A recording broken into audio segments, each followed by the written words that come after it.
It's been a busy 48 hours for the NYPD. University officials at Columbia, City College, and Fordham all requested police assistance after making the decision to remove protesters from their campuses.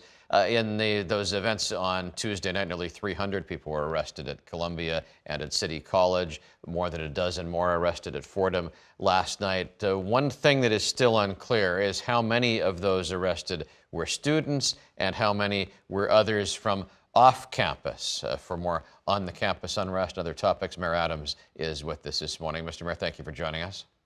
Thanks so much, Pat. And that's a question that you just raised that's asked often. How many of them were outside agitators? How many of them were students? Just use the analogy of a classroom. If you had one professor giving inappropriate information to 50 college students, that's an impact. We know for sure that there were individuals based on video observance, based on actions, based on the history, that were instructing students and others on how to do inappropriate action, and in some cases, illegal actions on the college campus. That's a problem. And when you were asked about this yesterday, you didn't have a number yet as to what percentage of the people who were arrested were from outside, what percentage were students. Have you been able to pin that down? We turned everything over to the school, and it is up to the school to determine if they're going to release the names of students and non-students. I don't want to, and the city should never release the name of students. That the professors or this college, the presidents of the college, they can make that determination. We did release some of the names, the police department did, and others have actually boasted about not being students at the colleges. And so it's not unclear. I had this suspicion in the beginning, Pat. I mentioned it when I first saw it. I said, something is wrong, something is different. We're seeing a change of tactics here. And the intelligence division solidified what I felt all the time. But is it half the protesters that were from outside? Is it a quarter? Is it just a small number who managed to have an outsized amount of influence? Pat, I don't think that matters. I gave you an analogy. One professor poisoning a classroom of students is just as dangerous if it's 50 bad professors talking to 50 students. We don't need outside agitators on our college campuses hijacking the democratic right or democracies that we have in this country to right to protest. Protest is one thing, breaking the law is another, and we're not going to accept that in this city. So I wanted to ask you about that. You know, there is a tradition of divergent viewpoints on campuses, a tradition of student protest. Did you consider that as the NYPD was rolling in with the ladder trucks and the riot gear?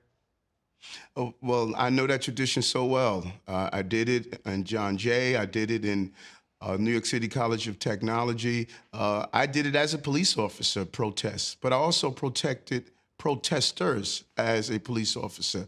And so, yes, this is a rich history in our country, and really, it is our trademark. It is our secret weapon. It is who we are. You have the right to protest, the right.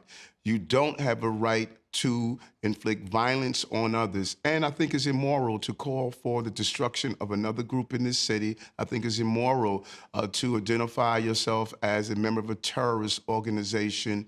I think those things are immoral, and they may not be illegal, but they're immoral. And we're going to always protect the democratic, or democracy, I should say, and the right to protest. Mr. Mayor, particularly at Columbia yesterday, it was, or 2 nights ago, it was a substantial police presence. There was military-style equipment rolling in. And some people said that the NYPD was excessive with that it was heavy-handed. What would your response to that be? And I respect that belief, but anyone that understands clear police responses and tactics and maneuvers to prevent dangers to protesters and other individuals, it is about sending a clear message that we are not going to allow disruptive and disorderly behavior. Look across the country. Look at what's happened across the country. And on the same day that the officers went into Columbia University, they had to respond to CUNY, where individuals were throwing bottles, other objects, garbage containers, at police officers, but they showed a high level of discipline, a high level of precision policing and maintaining control. And that presence of police personnel there that is disciplined and maintaining control is how you prevent the total disorder that we're seeing across the country. Thank you for watching our YouTube channel. Let Spectrum News be your resource for balanced, in-depth political coverage, and click the subscribe button right here. You can also download our app or watch us on TV to learn more about the candidates, where they stand on the issues, and more. We'll see you then.